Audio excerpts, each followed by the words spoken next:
একদিন আপনার মা আর আপনাকে ফোন করবে না। আজ হয়তো তার কথা শুনে বিরক্ত হন, ফোন না ধরতে ইচ্ছে করে, কিন্তু একদিন আপনি নিজেই অপেক্ষায় থাকবেন।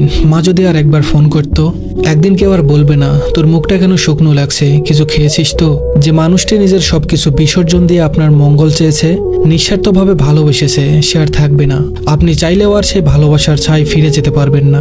একদিন আপনার ভুলগুলোর জন্য কেউ আর শাসন করবে না। আজ হয়তো রাগ লাগে, বিরক্ত হন, কিন্তু সেই শাসনই একদিন অভাব হয়ে বুকে চেপে বসবে। একদিন যে ঘরে ঢুকলেই মা আপনার পছন্দের খাবার নিয়ে হাসি মুখে অপেক্ষা করতেন, সেই ঘরটি শুষণ পড়ে থাকবে। সেখানে খাবার থাকবে, রান্নার গন্ধ থাকবে, কিন্তু যে ভালোবাসা সবকিছুকে প্রাণ দিত, সেটি আর থাকবে না। একদিন আপনাকে দরজার কাছে দাঁড়িয়ে বিদায় জানিয়ে কেউ আর চেয়ে থাকবে না। আপনার পায়ের আওয়াজ মিলিয়ে যাওয়া পর্যন্ত অপেক্ষা করবে না। একদিন তার কণ্ঠস্বর চিরতরে থেমে যাবে। একদিন আপনি তাকে ডাকার জন্য চিৎকার করবেন, কিন্তু কোনো জবাব পাবেন না। তার হাতে মাথায় হাত বুলিয়ে দেওয়ার আর কেউ থাকবে না। রাত জেগে আপনার জন্য চিন্তা করার মানুষটি আর থাকবে না, যতই ব্যস্ত থাকুন না কেন। একদিন আপনি সব কাজ ফেলে শুধুই তার স্পর্শের অভাব অনুভব করবেন। তখন কোনো কিছু দিয়েই সেই শূন্যতা পূরণ করা সম্ভব হবে না। সময় খুব নিষ্ঠুর, এটি থেমে থাকে না, কাউকে ফেরত পাওয়ার সুযোগ দেয় না।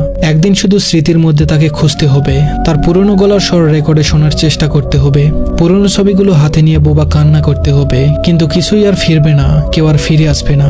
আপনি কেবল অনুভব করবেন আপনার ভিতরে এক বিশাল শূন্যতা, যা কখনোই আর পূরণ হবে না। ধন্যবাদ সবাইকে।